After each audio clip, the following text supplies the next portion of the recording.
Okay, so those nanoparticles that can assemble themselves in the human body, can they be consumed by food?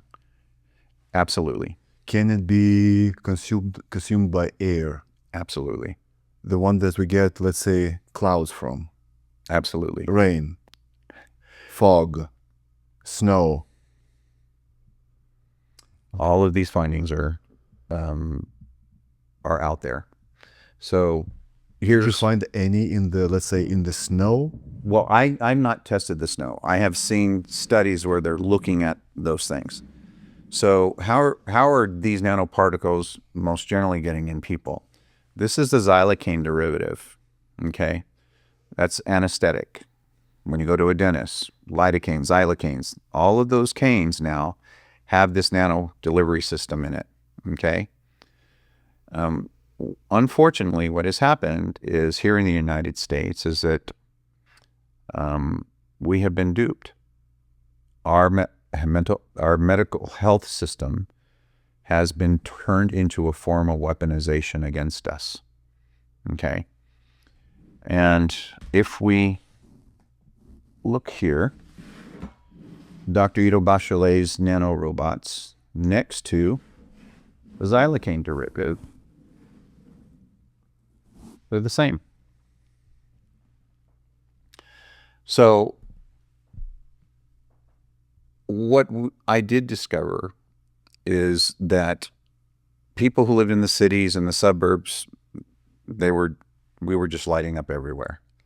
People who lived outside of the cities and the suburbs didn't go see a doctor, lived a very organic lifestyle, grew their own fruits and vegetables, ate very healthy. You know, you're always active because you're out working a farm. They came up positive still, but in less locations.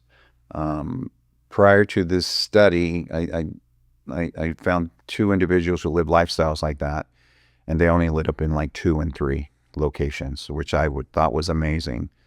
But they're usually under the skin, not inside the organs?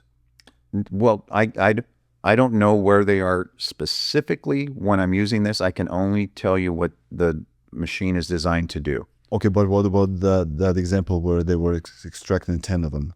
Yeah. Under the skin, You have to Not surgically deep. remove. but not deep. They were fairly close to the surface in most cases. Not in all. We do have cases where I can show you. Let's see here.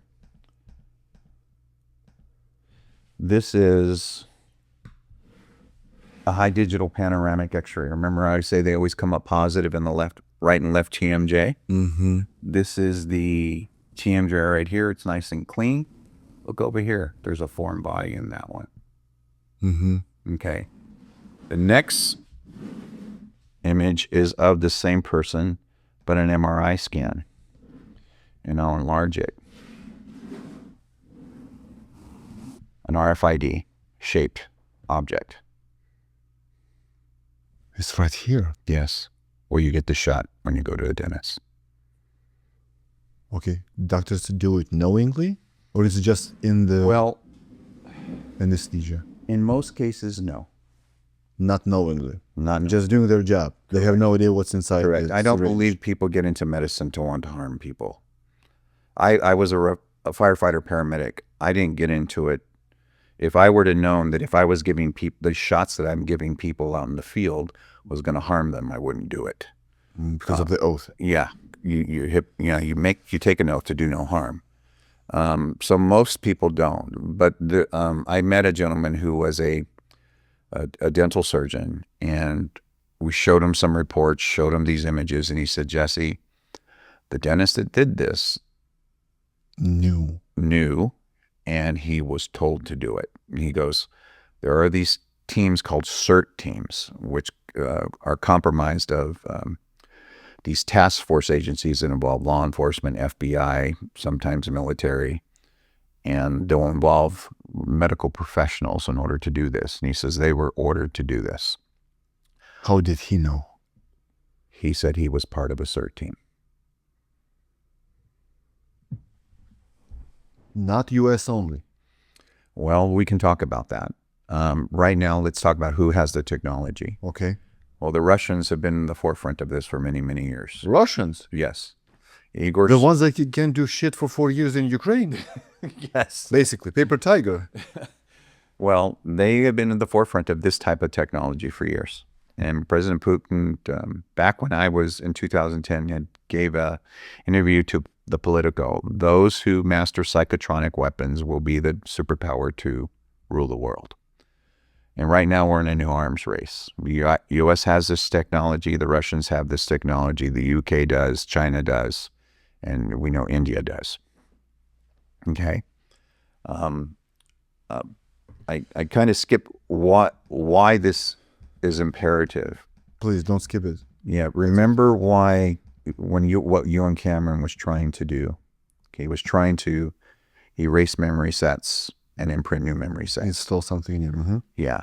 Recently, there was a study done where they took these 8 individuals and they erased their memories and imprinted new memories of Disney characters that were never Disney characters. Then they took them to Disneyland. These individuals, they had other people dress up in these costumes that were made of the imprinted memory sets of the Disney characters that were never Disney characters. And each and every one of them believed that those were Disney characters. They wanted their pictures with them. They got excited. You can never convince them that those were never Disney characters, even though they weren't. Adults. Adults. And this is documented? Yes. Yes. And I'll leave you the video of the doctor who actually did that.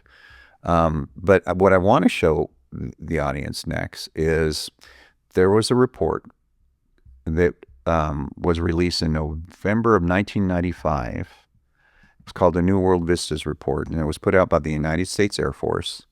And it was all the greatest minds in the Air Force in order to keep the United States a superpower 50 years into the future. And this was obtained, it was declassified